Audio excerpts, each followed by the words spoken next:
इस राष्ट्र के अंदर कुछ समाज को षड्यंत्रों से बचने की ज़रूरत है और सबसे ज़्यादा बचने की ज़रूरत है घुसपैठियों की। इस राष्ट्र के अंदर जो पश्तून आए, बाकी के जो लोग आए जो दूसरी बिरादरियों के नाम पर इस राष्ट्र में बसे और बाद में बनारस आए, वहाँ से अलग अलग धार्मिक नाम पे बस गए।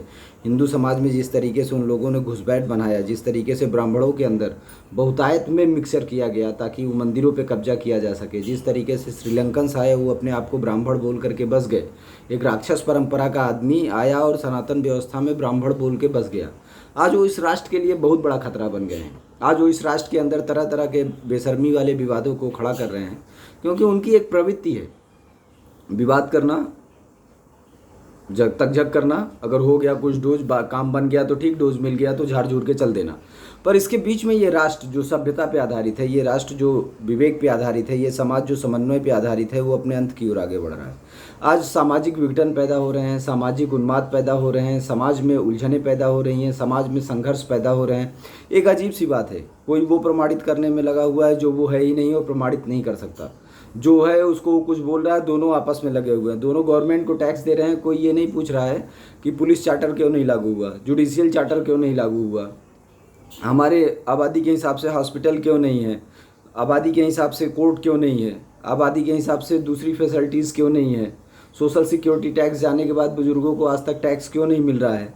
मतलब इस बात के लिए कोई पूछने की बजाय एक तीसरे में लगा हुआ है, एक दूसरे समाज आपस में उलझे हुए हैं और निर्णय देने वाले एक अजीब सी ग्राम पंचायत को आज तक बैन करके रखा गया।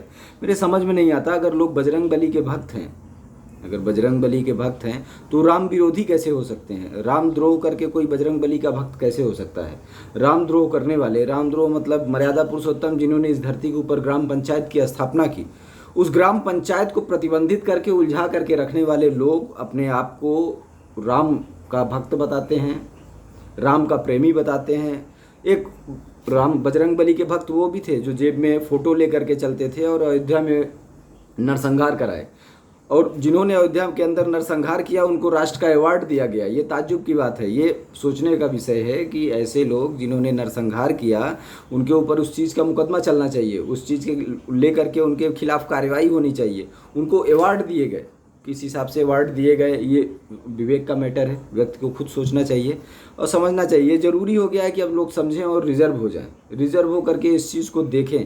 और ये जो विवाद पैदा हो रहे हैं राष्ट्र के अंदर, ये जो तथाकथित आ गए, तथाकथित की क्या मैं बोलूँ, जो अनपढ़ टाइप के इतिहासकार आ गए हैं जिन्होंने ना कुछ पढ़ा लिखा के। टीवी पे आजकल दो चीज़ बहुत चल रहा है, ये जो पेड डिबेट चल रही है, इसमें जैसे कुछ तक वाले हो गए। सबसे फर्जी जो विवादित अड्डा है वो तक का है।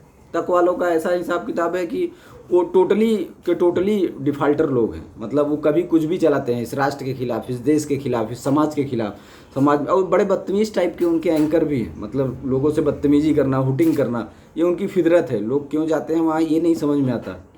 शायद फंडिंग होगा उनको या जो भी प्रॉब्लम आए, क्योंकि इतना बेशरम बन करके जाना और एक आदमी जो सभ्यता के खिलाफ बोल रहा है उसमें जाना, ये तो समझ में नहीं आ रहा है। तो इस देश के अंदर कुछ गैंग चल पड़ा है, कुछ गैंग ऐसा चल पड़ा है जो इस तरीके के फर्जी इतिहासकारों का गैंग है। उन्होंने एक मिशन चला दिया है इस राष्ट्र के अंदर कि किसी के ऊपर फर्जी लांछन लगा देना, किसी को फर्जी एक मोटिवेशन क्रिएट कर देना और एक समाज के खिलाफ चारों तरफ से माहौल बनाने की कोशिश करना।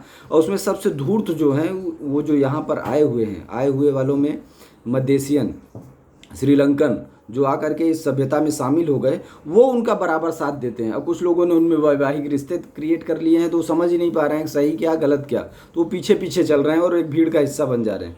तो दो लोगों से इस राष्ट्र में बचने की ज़रूरत है, एक जो श्रीलंकन आकर के इस देश में बसे, दूसरा जो मध्येशियन आकर के इस देश के अंदर बसे, तीसरा वो जिनका कोई आधार नहीं है और वो अपने आप में एक संगठन है, क्योंकि जिसका कोई कार्ड नहीं है वो कुछ नहीं, उसका वजूद ही नहीं है।